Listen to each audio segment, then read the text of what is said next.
Next है हमारे पास the Indian desert, one of the most important physical features in India, the Indian desert. ठीक है, भारतीय मरुस्थल। ठीक है, आइए देखते हैं इंडियन डेजर्ट के बारे में कुछ बातें। The Indian desert lies toward the western margins of the Aravalli hills. Aravalli hills के जो वेस्टर्न जो एरिया है, ठीक है, वो पूरा का पूरा क्या है, इंडियन डेजर्ट है। हम बता दें कि इंडिया का सब जो लार्जेस्ट डेजर्ट है वो कौन सा है, थार डेजर्ट, जो कि राजस्थान में सिचुएटेड है। अब उसी तरीके से अगर बात करेंगे वर्ल्ड का लार्जेस्ट डेजर्ट की बात करेंगे तो अफ्रीका में सहारा डेजर्ट है, जो कि वर्ल्ड का लार्जेस्ट डेजर्ट है।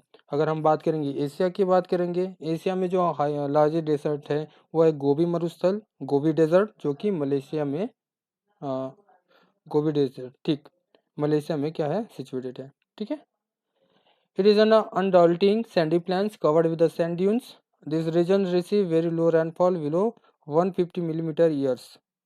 ठीक है, यहाँ पर जो रेनफॉल होता है बहुत ही लो है, मिनिमम है। ठीक है, वो कितना है, 150 millimetre per year. It has arid climate with a low vegetation cover. Streams appear during the rainy season. Soon after, they disappear into the sand as they do not have enough water to reach the sea. ठीक है, तो आपको बता देंगे राजस्थान का one single river system है, वो कौन सा रिवर है, लूनी रिवर। ठीक है, तो लूनी लूनी रिवर राजस्थान की एकमात्र नदी है जिसको आपको याद रखना है। Luni is the only large river in this region, barchans cover large areas but the longitudinal dunes become more prominent near the Indo-Pakistan boundary. If you visit Jaisalmer, you may go to see a group of branches. ठीक है, तो इस तरीके से अगर बात करेंगे Indian desert का, इंडियन डेजर्ट जो कि one of the most important prominent part है इंडिया का।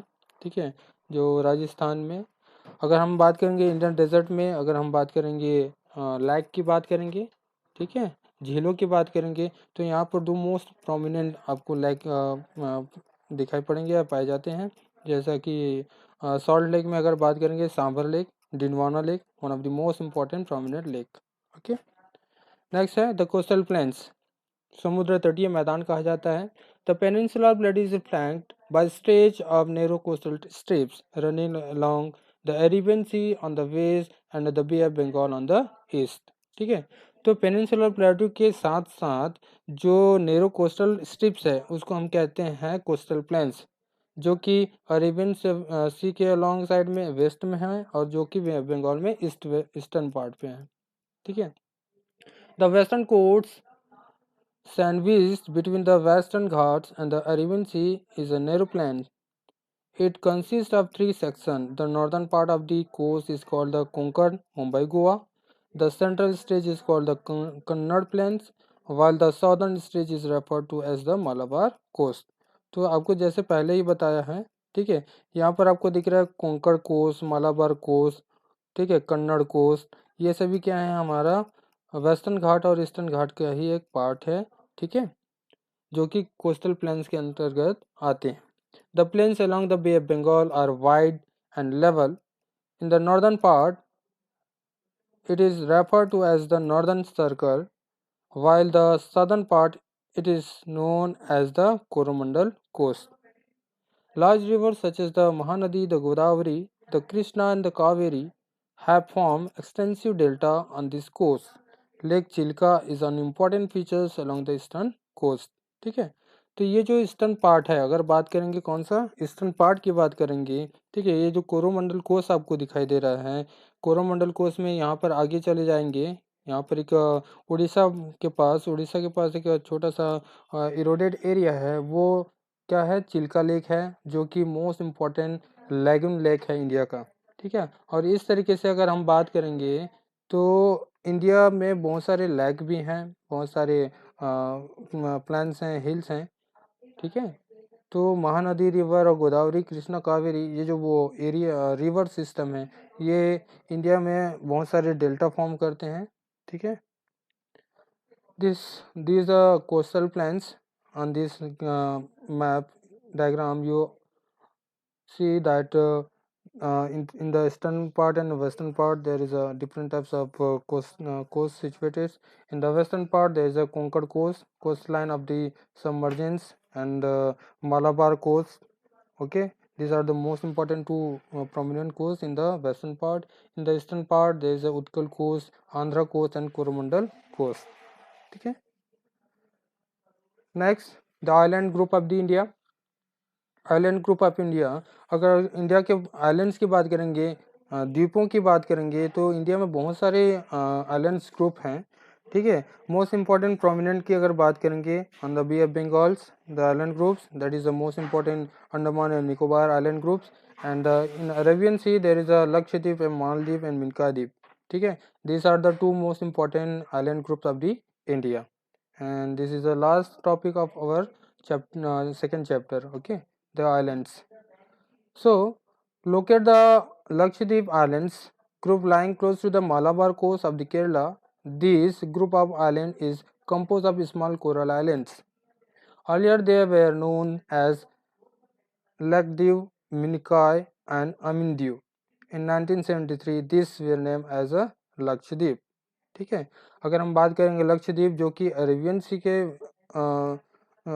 सी में लाइंग है और मालाबार कोस्ट ऑफ केरला यहाँ पर लाइंग है, सिचुएटेड है. ये जो लैकद्वीप है, मिनिकॉय है, ठीक है, मालदीव है, ये सभी क्या होते हैं, अलग अलग नाम से जाना जाते थे. बट 1973 में इसका नाम रिनेम किया गया जिसको लक्षद्वीप के नाम से जाना जाता है. It covers small area of 32 square kilometre. Kavaratti island is the administrative headquarter of the Lakshadweep. तो लक्षद्वीप आपको जैसे कि पहले ही पता है कि लक्षद्वीप हमारा एक यूनियन टेरिटरीज है और उसमें से जो एडमिनिस्ट्रेटिव हेडक्वार्टर्स की बात करेंगे, कैपिटल ऑफ लक्षद्वीप की बात करेंगे, वो कौन सा है, कावरती. ठीक है. This island group has great diversity of flora and fauna. The Pitti island which is uninhabited has a bird sanctuary. ठीक है. फ्लोरा एंड फौना आप जानते हैं, flora and fauna that is also related to the natural vegetation and wildlife. Okay. तो ये island इसके लिए बहुत ही ज़्यादा डाइवर्सिटी गेन करता है. नेक्स्ट की बात करेंगे, बे ऑफ बंगाल आइलैंड्स की बात करेंगे. इसमें आप अंडमान एंड निकोबार के बारे में जानेंगे. On this chain of the island locate in the bay of Bengal extending from north to south. These are Andaman and Nicobar Islands. They are bigger in size and are more numerous and scattered. The entire group of islands is divided into two broad categories, the Andaman in the north and the Nicobar in the south. ठीक है. तो यहाँ पर आप देख रहे हैं, ठीक है, Andaman and island and Nicobar island 10 degree channel इसको कहा जाता है जो डिवाइड करता है अंडमान निकोबार को. ठीक है. साथ ही साथ जो southern most point of India है जिसको कहते हैं इंदिरा पॉइंट. ठीक है. इसको पहले पिगमिलियन पॉइंट के नाम से भी जाना जाता था. ठीक है. जो कि अंडमान निकोबार आइलैंड में सिचुएटेड है. Clear. It is believe that this island are an elevated portion of the submarine mountains. These island groups are of the great strategic importance for the country. There is a great diversity of flora and fauna in this group of islands too. These islands lie close to equator and experience equatorial climate and has thick forest cover. ठीक है. तो अगर हम बात करेंगे Andaman and Nicobar islands की बात करेंगे, नॉर्थ पार्ट में जो आइलैंड ग्रुप है उसको हम कहते हैं अंडमान और जो सदर्न पार्ट है उसको हम कहते हैं निकोबार आइलैंड. 10 डिग्री चैनल्स जो कि अंडमान निकोबार को डिवाइड करता है. साथ ही साथ ये जो एरिया है अंडमान एंड निकोबार आइलैंड, ये फ्लोरा एंड फौना के लिए बहुत ज़्यादा डाइवर्सिटी गेन करता है. बहुत सारे नेचुरल वेजिटेशंस हैं, वाइल्ड लाइफ एनिमल्स हैं अगर बात करेंगे इसमें. ठीक है. साथ ही साथ जो ये अंडमान निकोबार आइलैंड्स ग्रुप है जो कि इक्वेटर लाइन 0 डिग्री के बहुत ही क्लोज है और यहाँ पर इक्वेटोरियल क्लाइमेट एक्सपीरियंस किया जाता है. साथ ही साथ यहाँ पर ठीक फॉरेस्ट कवर भी है. ठीक है. तो इस तरीके से हम बात करेंगे, देखेंगे कि इंडिया को मोस्ट इम्पॉर्टेंट फिजिकल फीचर्स में डिवाइड किया गया है जिसमें Himalayan mountains, northern plains, peninsular plateau, coastal plains, Indian desert and the island groups. Okay. अब बात करते हैं कंक्लूजन. इसका कंक्लूजन में अगर देखेंगे कि what is the important role of these physical features of the development of the country. Okay, so all the physical features of India, they are correlated to each other. They help to improve themselves. Okay, So the different physiographic units highlights the unique features of each region. It would, however, be clear that each region complements the other and makes the country richer in its natural resources. ठीक है, जैसे कि पहले ही बताया गया कि हर एक physiographic division की अपनी अपनी एक कैरेक्टरिस्टिक्स है, यूनिक फीचर्स हैं, और साथ ही साथ ये every reason, yeah, every physical features, they complements to each other to make the country richer in the natural resources. The mountains are the major source of water and forest wealth. अगर हम बात करेंगे mountains की बात करेंगे तो mountains क्या है, बहुत ही मोस्ट इंपॉर्टेंट प्रोमिनेंट सोर्स है वाटर रिसोर्स का, साथ ही साथ फॉरेस्ट वेल्थ का. The northern plains are the granaries of the country. Northern plains क्या है, हमारा भंडार गृह है, अनाज का भंडार गृह है. मैक्सिमम जो कल्टीवेशंस होते हैं, एग्रीकल्चर क्रॉपिंग्स जो होते हैं वो नॉर्दर्न प्लेन्स में होते हैं. They provide the base for early civilization. साथ ही साथ बहुत ही ज़्यादा जो, अगर हम बात करें अर्बनाइजेशन की बात करेंगे, वो ज़्यादा से ज़्यादा नॉर्दर्न प्लेन्स में ही पॉसिबल हुआ है. The plateau is a store house of the minerals which has played a crucial role in the industrialization of the country. हम अगर बात करेंगे पेनिनसुलर प्लेट्यू की बात करेंगे, छोटा नागपुर के प्लेट्यू की बात करेंगे, डेक्कन ट्रैप की बात करेंगे, ये मोस्ट प्रोमिनेंट है मिनरल्स का. जैसे कि पहले ही बताया गया कि छोटा नागपुर प्लेट्यू को the heart of minerals of India कहा गया है. ठीक है, ये इंडस्ट्रियलाइजेशन डेवलपमेंट के लिए मोस्ट इंपॉर्टेंट होते हैं. The coastal plain region and island groups provide site for fishing and port activities. Thus, the diverse physical features of the land have immense future possibilities of development. ठीक है, तो coastal region की बात करेंगे, island groups की बात करेंगे, ये बहुत ही ज़्यादा इंपॉर्टेंट होते हैं फिशिंग के लिए, पोर्ट एक्टिविटीज़ के लिए. ठीक है, इंटरनेशनल ट्रेडिंग के लिए, through the international trade through the ships.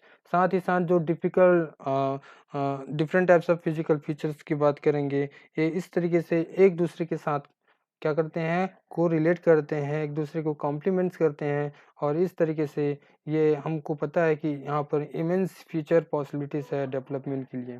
तो बच्चों, on this chapter we learn about the physical features of India, their importance, okay, how they work, कौन कौन सी का विशेषताएँ हैं. ठीक है, तो इस तरीके से आपका ये सेकेंड चैप्टर कवर होता है. नेक्स्ट वीडियो में हम देखेंगे चैप्टर थर्ड, जो कि हमारा है ड्रेनेज सिस्टम. Thank you.